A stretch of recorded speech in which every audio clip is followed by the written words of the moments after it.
It's time for the Margin Matters Minute with Money Man Jason Brown.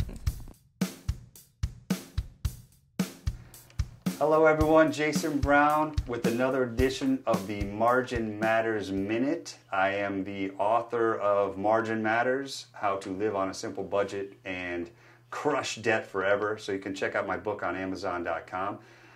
So today we're talking about the real cost of renovations, home renovations. So we live here in a condo and we've actually gone through 3 major renovations over the last couple years. I'll give you the kind of the backstory. It started out when we wanted to do our kitchen and the guest bath and the master bath done. So we brought the contractors out. They gave us one quote. I have it right here. So they gave us the quote for the kitchen and the 2 bathrooms. And after I fainted when I saw the price, I gathered my thoughts and I said, okay, well, we can't afford this, but let's just break it into 3 projects. Because we want to pay cash. We don't want to go into debt. We don't want to put this on credit. We want to save up and pay cash for everything so we don't go into debt. So we split it up into 3 projects. So we did the kitchen first, then we did the guest bath, and now our most recent one was the master bath. So I'm going to tell you what happened with the master bath. We had actually been saving up for the master bath for the last couple years. 2 or 3 years we've just been saving to do this project because we knew it was going to be expensive. But unfortunately, we had a plumbing leak where one of the pipes burst from our shower, and there was actually water leaking into our neighbor below. There was actually water coming through his drywall ceiling. So that was kind of an emergency plumbing situation, so we had to take care of that immediately.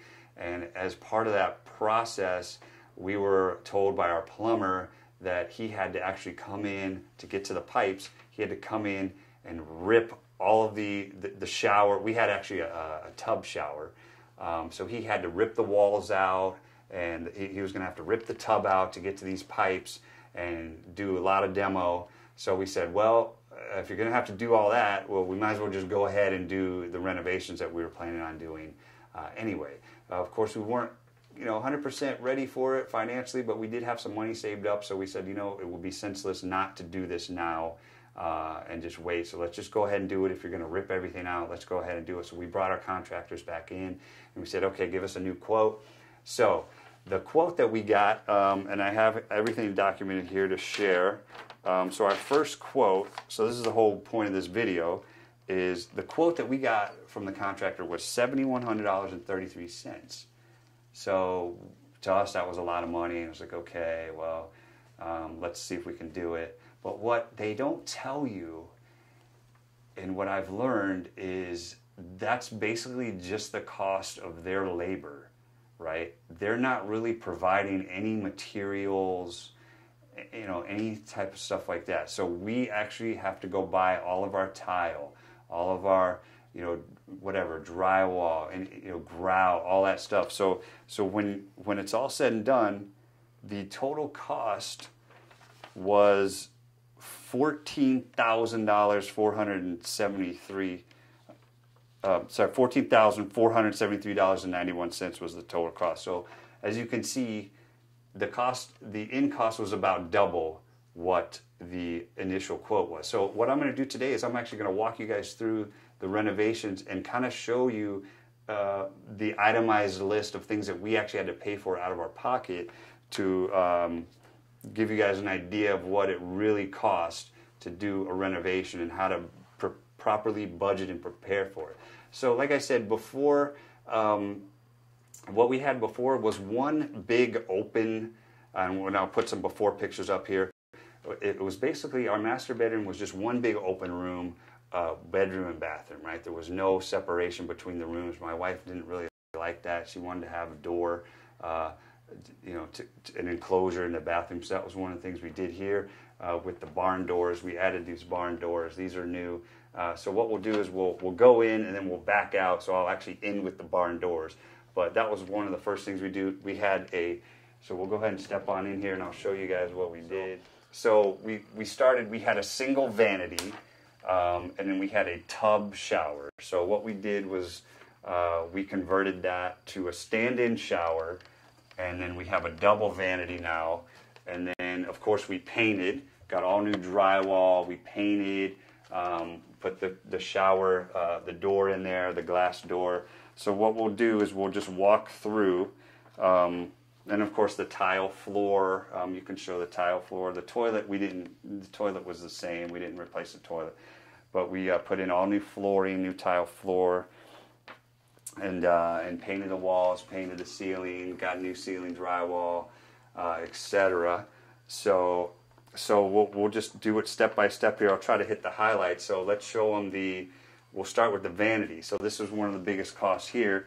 This gigantic 300-pound vanity that Home Depot dropped off in front of our door, and I couldn't even move. So I had to have the professionals move this thing. It was so big and heavy. So this thing right here, just the vanity, $1,260, right? So that's out of our pocket. That's not from the quote, from the contract. This is what we had to buy all the materials, all the supplies, and the contractors install it, right? That's part of their cost. So $1,260 for this. And in addition to paying $1,260 just for the vanity piece alone, that actually did not come with the sink faucet. So I had to buy 2 sets of sink faucets, one for each sink, that cost a total of $200. So that's another additional cost to the renovation project. So now we'll talk about the tile. We're going to show them the tile floor a little bit. So we did the tile floor. So we got 2 different tiles. We got the tile floor and then the tile over here for the shower. So the shower wall, we did like a gray tile. So the cost for all the tile, which we went to Floor and Decor to get the tile. So the total cost for the tile was $832.37. So that's just the tile, right? As you can see how this is adding up very quickly, right? And then we talk about, let's talk about this, some of the other big costs. I mean, I've got everything itemized. I don't want to bore you with all the little, nickel and dime stuff. Actually, if you turn around, Duke, and show them this little cabinet, we added that. That was a Home Depot buy, so that was $75 just for the cabinet. Now this here, I want to show, this was a big cost, was this glass door. This shower glass door here, and again that was a separate, there's a company that just does glass doors, and you can see it's just a little slider, just slides open, right? They actually had to, because I'm so tall, I'm 6'8", so they actually did a customized higher, I forget, I think it was like 80 inches. They did it as high as they possibly could within code or whatever. So they did the highest glass door for me that they could, that they were allowed to do. That cost, just for the door, just that glass door, cost $1,780. So that just almost $2,000 just for the glass door. Of course, I fainted when I got the quote for that. I couldn't believe it, how much things cost, because this isn't something you do every day. So this is a big learning lesson for me. So that glass door was very expensive. And then let's see, we wanted to add, you want to show them the little shower bench in there. So we wanted to add a little bench, little corner bench. So just to add the little bench there was like $200 just to do that. And let's see some of the other bigger prices. Now I want to talk about, see, whenever you do renovations, nothing is ever perfect, nothing ever goes according to plan, and this is going to be another example of that. Actually, we're going to look over here, because when they put this vanity in, it didn't fit, right? So the walls were not straight. So what happened was they had to push this in, and on the ends, it fit flush, but when it went to, as it went back, there was the gap opened up, right? So it was flush, then it went kind of like this, and it looked terrible. Both sides it was the same thing, and so what they said was the walls weren't straight. So, these are the kind of things that are going to happen. So what we did to kind of rectify that was we just added, this took a while to do, we had to find a matching piece and do like a little side backsplash, if you will. So we did one on each side. You can see here, and then we had to deal with that outlet. That was a little challenge too, getting that outlet in there. So we did these little backsplashes or little side walls to cover up the gap. It was probably about a ½ inch or almost an inch gap. It was kind of crazy. But this was another thing. Again, this is an example. This was not in the budget to do this, and just to do that cost $200. So that's $200 extra just to do that. So that's an example of, okay, I wasn't planning for that, so there's another cost there. So actually, we're going to back out, and I'm going to talk about these barn doors because those were a big expense as well.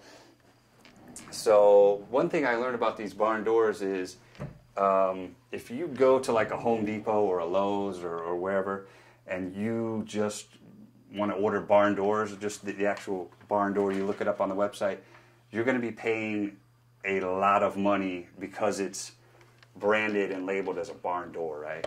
So that was one thing I learned. So we wanted to get these white ones, and when I looked them up at Home Depot or Lowe's, just the barn door, so we actually had to get two, right? So one barn door with the kit, the mounting kit, was about $500. So I'm looking at $1,000 right here, right?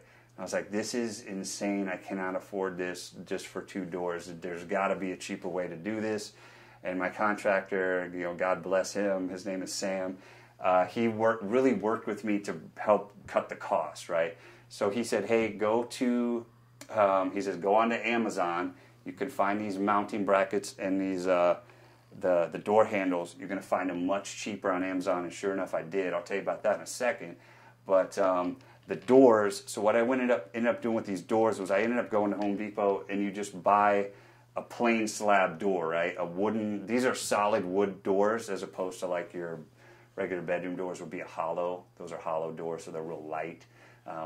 You can get those for like $20 or $30, but you want to get a solid core wooden door, just a plain slab, so it doesn't have, it's not cut out for the door handle or anything, just a plain slab door. These cost about, I want to say they were a little over $100, like $120 each. So I got two of those. So as you can see, I've already saved a ton of money. Instead of paying $500, I paid $120 for the door. We painted it ourselves. Me and my dad helped me out with that. So we got the two doors for about $120, which saved a ton of money there. Now on the mounting brackets here, this, if I would have bought this at like a Home Depot or Lowe's, just ordered off their website, it was about $250 just for the hardware kit. My contractor Sam told me go to Amazon. He sent me the link. He said, here, get this one. It was half the cost. I couldn't believe it. I had no idea you could save. I'm a bigger believer in Amazon now than I was before because I just thought all the prices were the same everywhere you look, but that's not necessarily true. You got to do your research. So same thing. This was $149.99, so it was about $100 less. So now we get to these guys, these little nice little door handles here. About half the cost. Same thing, about half the cost on Amazon. So for what I would have paid, I bought a 2-pack on Amazon and paid the same that I would have paid for one on Home Depot's website. And I want to say those were about somewhere around $40 to $50, somewhere in that range, maybe around $40. I can't remember the exact price. I think I have it here. Oh yeah, barn door handles, $46 right there. I got it, so I documented everything. So $46 for the two handles instead of paying $40 or $50 for one handle on Home Depot. So I saved a ton of money doing that. So the whole gist of this story that I want to share is whenever you're doing any type of renovation, what I've learned, I've gone through 3 of these now, 3 major renovations in our condo. So what I've learned, it's been the same every time, is when you come out at the end of it, the lessons learned is it's going to be twice the cost and twice the time. Okay, so you saw that initial quote was about $7,100. The final cost $14,000, and then the time, I think they quoted us. They were going to have it done in 3 to 5 days, which I was like, that's pretty aggressive. And it ended up being about 2 weeks, right? So always plan for twice the cost, twice the time. Any renovation, it's always going to be like that because it never goes exactly how you think it's going to go. So what we're doing now is, thankfully and luckily, we did have enough money saved in our emergency savings account to pay for this, so we didn't have to go into debt or use any credit or anything. But now, obviously that's a significant hit. that cost. So now our goal is to just build that back up. We're working really hard to build that savings, that emergency savings back up to where it was before. So I hope you learned something from this. This was a tremendous learning experience for me, and this was a very good exercise for me to just document and itemize every single cost on this, just to share with other people. My mother's going through renovations now, and some of my other friends are doing renovations as well. So just to explain to them, hey, it's not going to be what you think it's going to be. It's going to cost more. It's going to take longer. So again, thanks so much for supporting me. And if you'd like to support my videos, just please subscribe and hit the like button. I really appreciate that. And more information on my book or all my endeavors can be found on my website, yourmarginmatters.com. And once again, my name is Jason Brown, saying to remember, it's not the amount of money you make, but the margin that matters the most. Thank you so much. We'll see you next time.